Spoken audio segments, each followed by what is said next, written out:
You are listening to the Keeping It Juicy podcast, your main squeeze in nutrition. Don't forget to subscribe and click the bell icon on YouTube so you can get notified every Tuesday when we upload a new episode. You can also add us on Facebook and Instagram at Keeping It Juicy Podcast.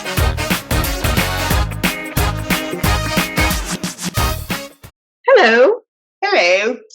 Welcome back. Welcome to episode 44, where we talk about how to diet. I'm just kidding. No, we're going to talk about food culture. And yeah, this episode is pretty much inspired because you just got back from a really fun trip abroad. So yeah, that just kind of, we'll be talking about some of the differences between the US food culture and Turkish food culture, which is where are you from? Actually, I'm kind of. Kansas, let's be real. Yeah. And a little bit of the Italian culture there, since I was there for the first week anyways. So cool.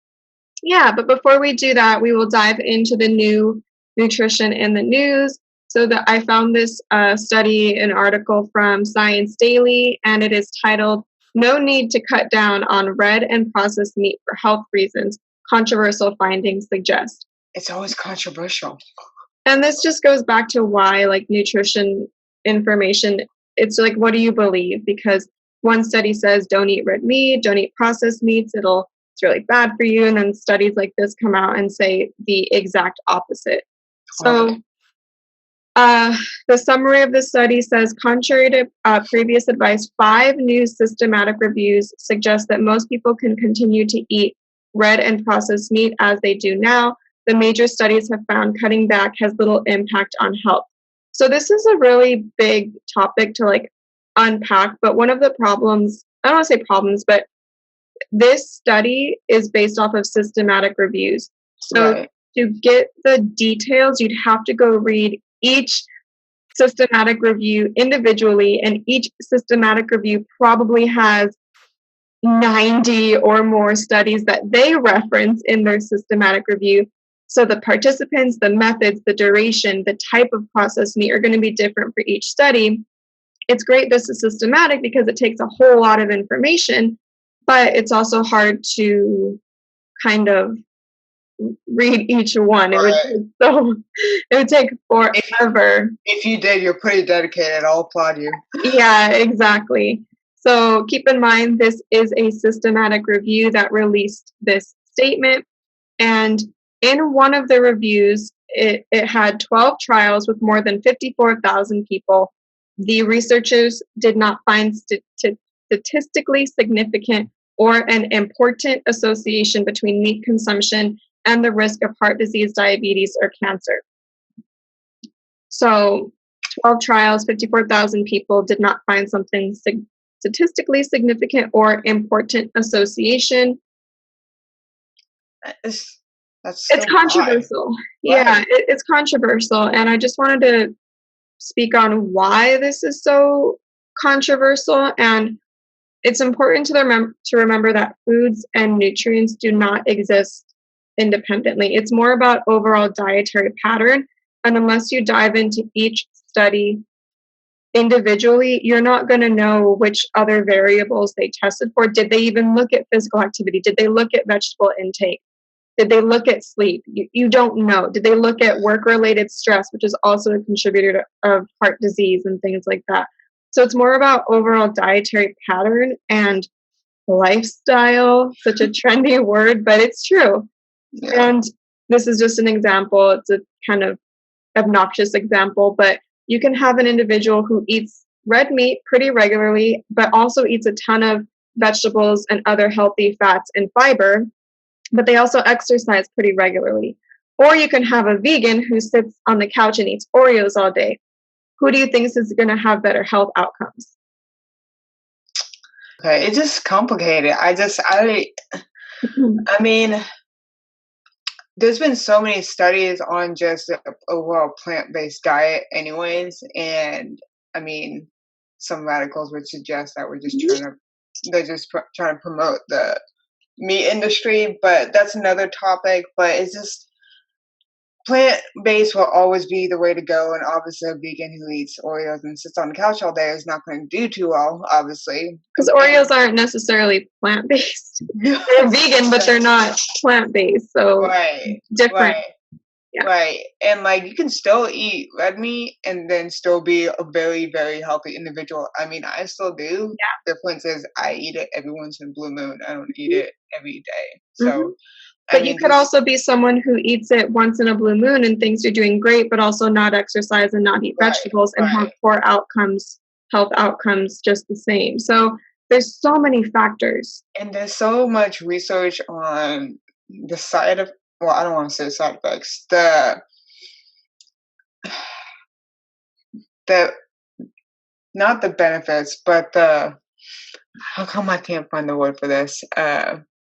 How red meat is not the most optimal thing for you to eat for protein. Let me just say that. I mean, there's so much more studies on that versus red meat is really good for you and your heart. There just simply is not enough of that. Yeah. But there's not enough of technically saying that it's like, there's never that it's really good for you, that it's like a healthful food. The studies are almost like how much can you eat before you make yourself sick type thing. Right. So, like we said, everything in moderation. If you eat it every so often, that's perfectly fine. But if you eat it, balance the other areas of your life too. Right. So I don't know. Let us know what you think. Yeah, very controversial. And this is what this field is going to be for a very long time. And this is what it's been for a very long time. So all we can do is get used to it. Yeah. And just kind of unpack it a little bit. So now we'll dive into the bulk of our episode, which is American food culture versus some other, basically Turkish and Italian we're going to talk about today, but there's so many others. Right.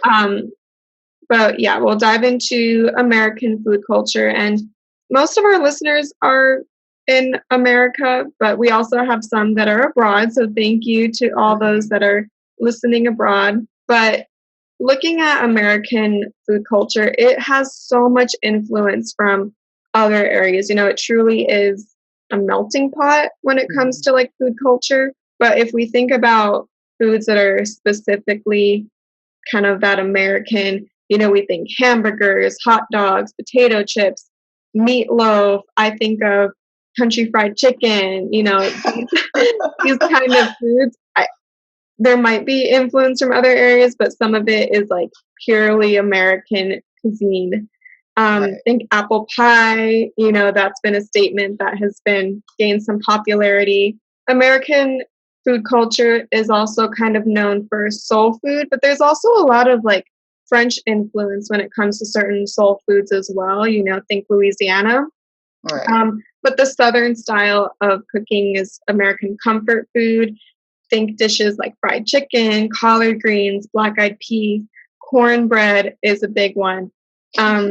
American food culture has also taken upon Tex-Mex, which has a lot of clearly, you know, Mexican influence there, but also some American influence, which Tex-Mex from Texas, blend of Spanish, Mexican, and includes items like chili, burritos, and it relies heavily on like shredded cheese and beans.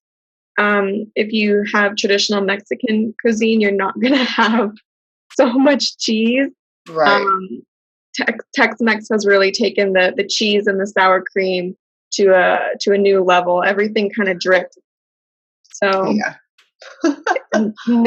that's not traditional Mexican and Spanish food. We've done that here. We take everything and we make it like let's fry it. Let's bread it. So yeah, fun stuff. Also something interesting. Dried meats like beef jerky, that was actually something that was developed in the United States, and that's according to NPR. So fun fact there. And obviously there are so many different cultures in the United States. Food culture will depend heavily on your background. Just depending on, you know, where you are in the States. Right. Texas, you get a certain type of food. In Southern California, we get a certain type of food. Other parts of my family are in Chicago. You get a completely different set of food there. Wisconsin, you got the cheese. So it's very, very diverse. Right. And it's very diverse. And like with that being said, I mean, obviously my diet went upside down when I went out of the States. So basically I was out of the States for about 2 weeks. The first week I was in Italy. Because apparently it's cheaper to fly to Italy first versus flying to Istanbul. So who knew? First week in Italy and the second week in Turkey, because obviously I have family there, I have history there. So with in regards to the first week of me being in Italy, obviously one thing I noticed straight off the bat, a lot of people, okay, let's be specific here. I was in Milan. So that's the northern part of Italy, and that's like the fashion and industry part of Italy, and not so much like the history. There's some, but it's not as dramatic, and it's very close to Switzerland. And what's important to notice is that Italian food culture, obviously, what comes to mind is wine, cheese, and pasta, and you have pastas of all sorts and kinds and shapes and whatnot. And then for Italians, food isn't just nourishment, it's also life. I mean, you see those frequent family gatherings, and it's often centered around food and extended networks of families. And like I said, each part of Italy is going to be heavily different on the region. Like I was in northern Italy, and I could tell I was in northern Italy because first off, I tried pizza there. I didn't like the pizza. Really? Why? It was just no flavor, and I should have known better.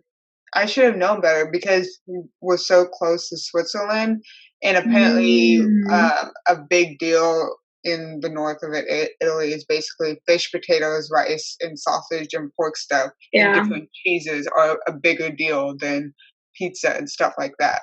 Right. You only get that type of cheese and pizza type of style when you're like more, if you go more down south. Interesting. Yeah.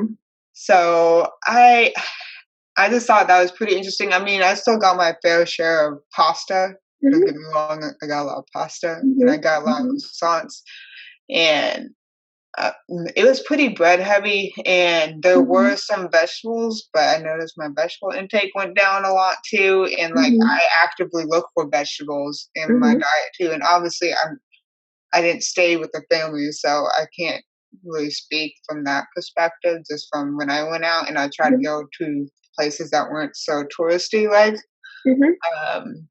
And it was still pretty difficult to find.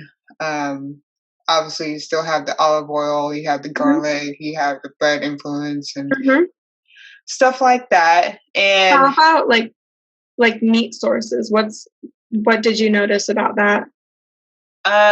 They did focus a little bit more on red meat and obviously fish in that area. Chicken every once in a while, but how about like our other meats, like any lamb or duck or anything like that? We don't eat a lot of that here in the States, but right. I'm not sure so much about lamb. See a lot of it. Or I only saw veal, which I guess, but that was still the red biggest, meat. yeah, I know. So that was the biggest thing that I noticed. Obviously, I'm not too well versed in Italian. How about seafood, like shrimp or mussels? No. Not a lot of that. Okay. It was not too much shrimp. It was more so like different types of fish and like clams and mussels and stuff like that, but not so much of the other type of food like lobsters and shrimps and whatnot that you'd typically see. And another thing I did notice is a lot of people in Italy were very thin. Okay. They were very thin. I mean, not that I'm like huge myself, but it's a different type of thin. Yeah, like walking with them, I was like, I feel like I'm a little bit bigger, but so like clearly they kind of take after that. Well, you were also in, like you mentioned, the fashion I was in the fashion industry part. Where image plays a big role. Oh yeah, everybody was just like 3 times nicer than me. Just saying. Well, that's everywhere. Just kidding. Wow. That is not true. Just kidding. Just Oh kidding. man. What an asshole, you guys. But I did try the wine there and it was pretty good. So I'll say that. And obviously if you go in like the South area, you'll experience more of that wine and olive oil culture and whatnot. So that was my experience in Italy. I mean, would I go back? Yeah. Would I go back to Milan? Probably not. So more in the South side, obviously. Did it feel kind of like Paris? Yeah, I did get that. I did get that vibe, except I don't know. In Italy, you got a lot of no rush, no rush. Like you try to pay for something, hey, it's okay. You finish your food, no rush. I was like, oh, okay. But I rush. And like you're so used to like rushing American culture, they're like, oh my gosh. And I will say, fast food did that to America, and like diners, like IHOP and Denny's, like. Speaking of which, like one of those, I only noticed a lot of the 2 same fast foods, and I saw more Burger King than I saw McDonald's in Italy. It was weird. I don't know, but everything was more of a no rush type of thing, and they like to take their time. And actually, the stores close between like 2 and 4. Oh. So if you're in a regular neighborhood that's not touristy, the regular restaurants are closed. And interesting. And actually, a lot of the restaurants don't even open until 7 for dinner. So they'll like reopen. But yeah, you do not get a lot of that in the States. No, you can eat all day long. All day. The only places I've ever seen it close midday are like sushi restaurants. Right. That's the only place, but or very, very, very fine dining, like. Yeah. But still, I feel like that plays a lot into the food culture and then health aspect over there, in my opinion. And just that instant gratification. Like I could literally get any food I want in 20 minutes. Like anything.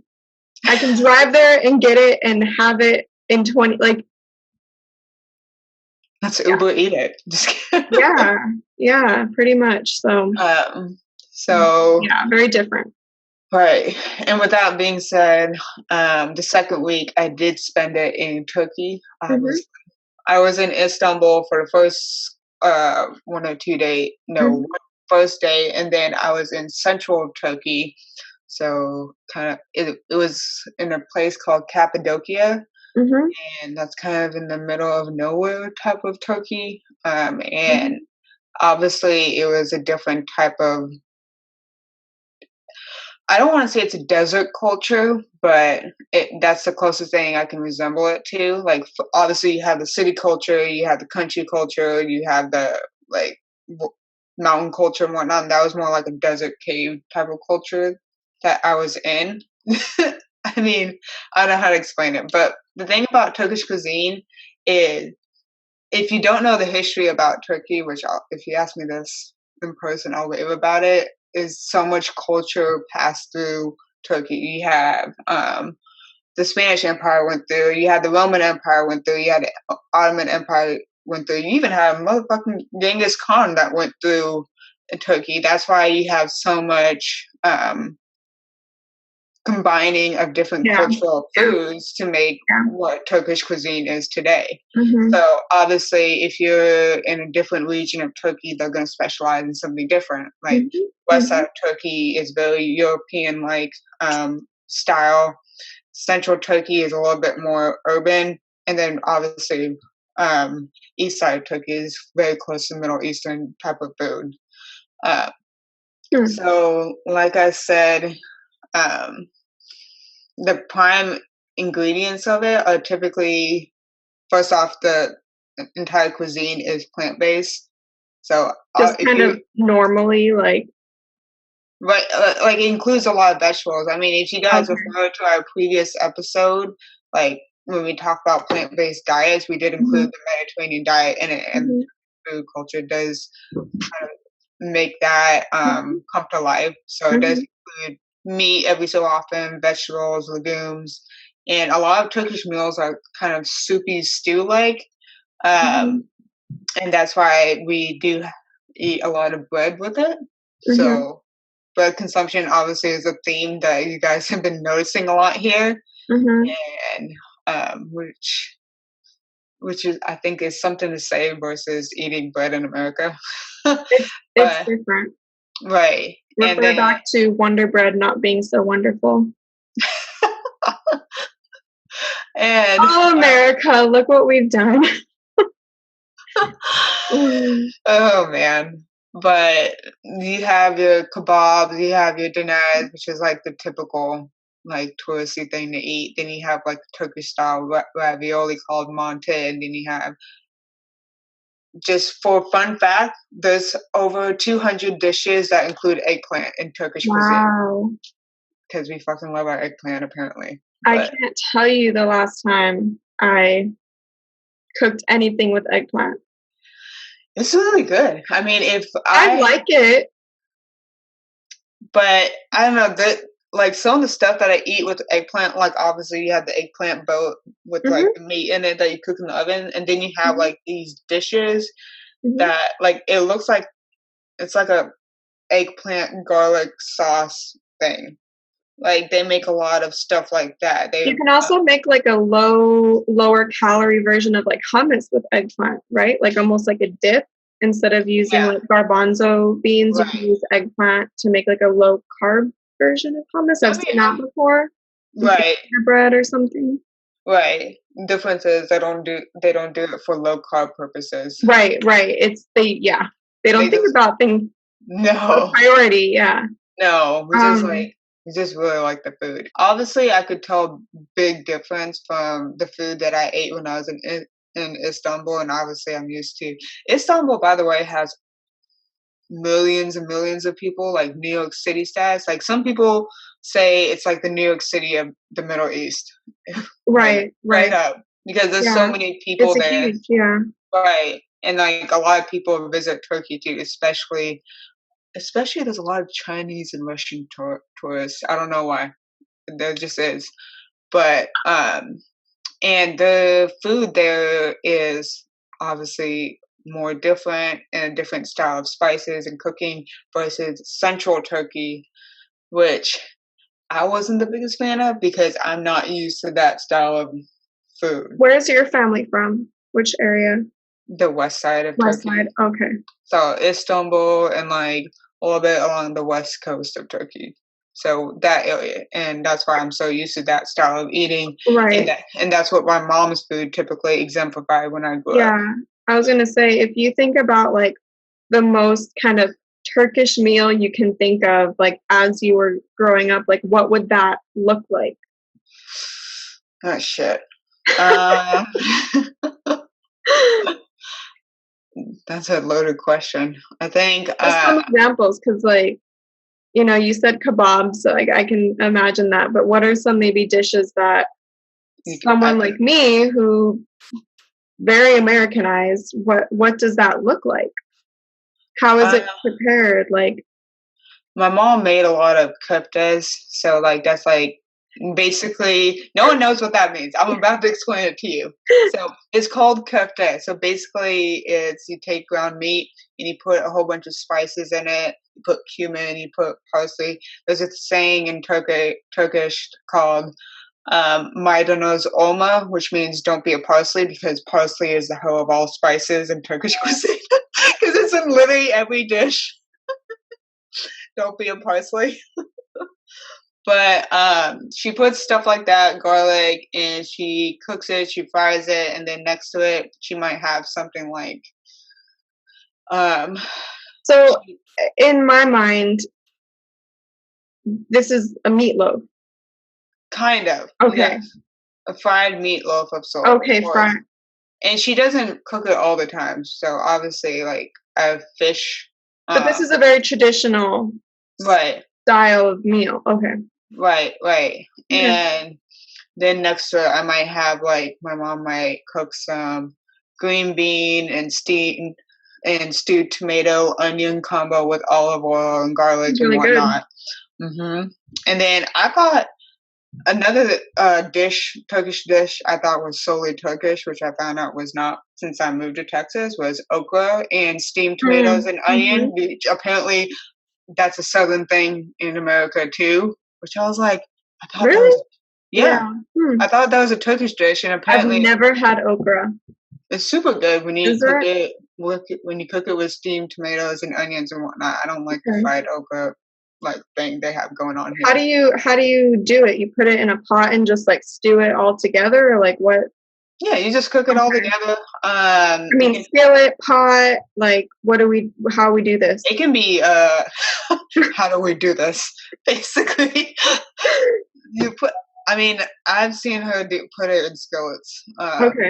Green beans, obviously cook the onion and garlic first. Green beans, add in the canned steamed tomato, the stewed tomato. Right, yeah. Because my mom. Those are the It doesn't have to be that fresh, but just stuff like that. And then next to it, you might have like this.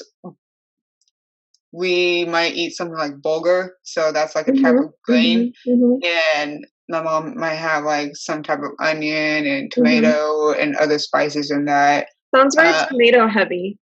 Yeah, we love our tomatoes. We love our tomatoes. And then obviously she puts olive oil on a lot of the stuff and cumin and parsley. And so a lot of that parsley. I mean, it's at least the cuisine I'm used to is that style of, and like a lot of the food spiceful, not spicy. It's like if you go more towards like for example, when I was in Cappadocia, I had chicken, and I was like, okay, it's gonna be some simple like Turkish style chicken. The chicken reminded me of the Indian curry chicken that I might have eaten at an Indian restaurant. I was thrown off. I was like, this does not taste really Turkish. It's like the yellow curry? Yeah, it was slightly yellow, and I was like, this is like Middle Eastern Indian style. So like obviously when you go more towards out that way, it doesn't change. There's a lot of influence, yeah. That makes sense. I mean, right. I was very confused. You off, yeah. I was like, what the hell? Yeah. But I don't know. It's just that's just the type of food that I was used to eating. And let me tell you, when I had my blood work before I came to Texas, it was fantastic. I don't know how it is now.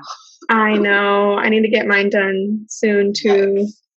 But I mean, the way that I was eating before I left to come to Texas was obviously doing me a huge benefit. Right. Not that I'm trying to advertise Turkish style eating. That's just the experience I've had. Right. I mean, it's true. I mean, even when I went to visit you in Texas for those, 3 short days, like I just felt different. And we didn't overdo anything. Like we didn't. It wasn't a food focused like trip at all. Like we ate when we were hungry. Right. Kind of stopped when we were full. Right. And went along to the next like thing. So it wasn't like this huge. Let me try everything. Yeah, no, it wasn't. It was just, we ate when we needed to eat, but how things were cooked and like quantities and everything dripped. Right. Everything dripped. I mean, like other cultures can drip too, but it's different. Right. And like for example, another dish that my mom would cook was like this. You grab a skillet, okay, and you put like olive oil, and you put spinach, and you put garlic tomatoes. And onions in it. No tomatoes. Calm down. Parsley? No. Garlic and onion and olive oil and stuff like that. And then after we cooked it, my mom would put it on the plate, and we would put yogurt on the spinach. So basically, the main differences between these cultures is obviously. You have to take into account the sociological perspectives that you have of food. So you have to think about So, like, for example, America is a capitalistic society, and you have um, Turkey and you have Italy, and that's more of a socialistic type of society. And where that comes into play is not necessarily, I mean, food might have Got an impact. political real quick. Right. No, what I was going to say is Mhm. those Mhm. systems that we have in each culture is going to affect our healthcare. Of If we're course. going to be honest. So if you have a socialistic society, obviously my parents like get free healthcare. They get free if they go to a dentist. They might have a very small copay, if anything, but a lot of stuff is already taken care of. And if I actually went to Turkey and got my healthcare because I am their daughter, I'd get my healthcare for free. Hmm. So it would be a lot easier for me to make sure my health is all together versus in America, I mean, it's not easy. It's expensive to get healthcare. It's expensive to look after your teeth and everything and whatnot.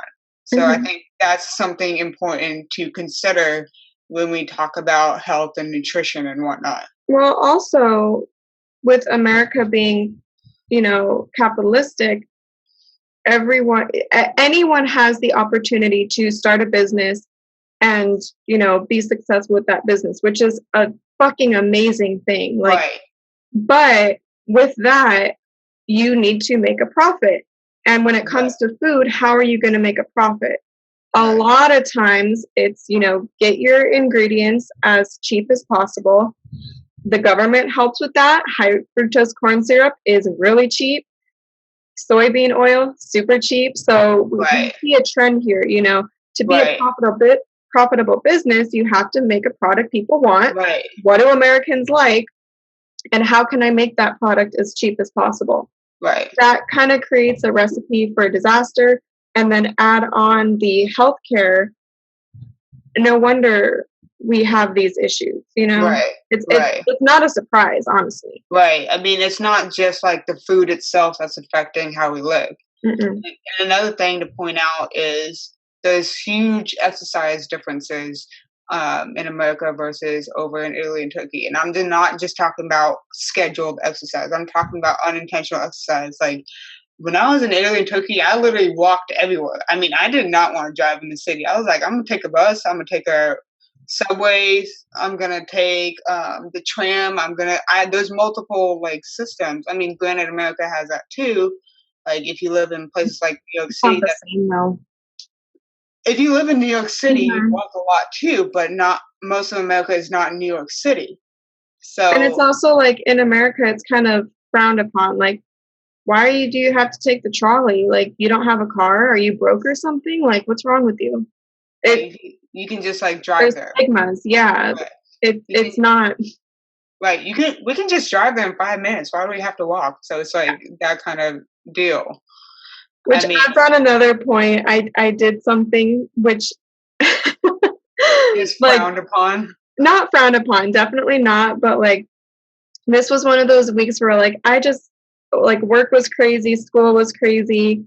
I was like on the verge of like a mini mental breakdown or something. Like I was just like at it. And I didn't want to go grocery shopping. I was like so tired. I had no groceries. I was like, what do I do? So there's a program called Instacart. So I used it and it was a freaking lifesaver. So Mm, you go on the app, you put your groceries you want, someone does your shopping and delivers them to you. And like I felt like such a weight was lifted off my shoulders. Like right, I had all this food. I didn't have to get up and like that's that's really lazy, but it's you things like that don't exist in other places. And it yeah, it was kind of a game changer for me. I'm like, okay, now I know there's something here if I'm at this like, high stress. right. I mean, like the grocery stores that we have here versus the grocery stores over there is very different too. Mm-hmm. I mean, there's no Walmarts, there's no Sam's Club over there. There's like, you run like a couple blocks down that way right. to like the corner store. Yeah, and go back to your place. That's basically what it was. I was definitely being over dramatic, but I was like, it was almost giving me anxiety thinking about having to find parking and having to like fight the crowd, because it was like a Monday night, like at 6:00, and I just knew everything was going to be busy. I knew I was going to like sit in a ton of traffic trying to get to I knew the parking lot was going to be insane. I knew people were going to be assholes. Like, I just knew, and I was like, I don't want to go. Can't do it right now. Too much. Well, so there you have it, ladies and gentlemen. So I Instacarted it, and like, it was great. I like ordered all my stuff. She got it all. I saved a little bit of money because I could like coupon it. Right. And it was fine.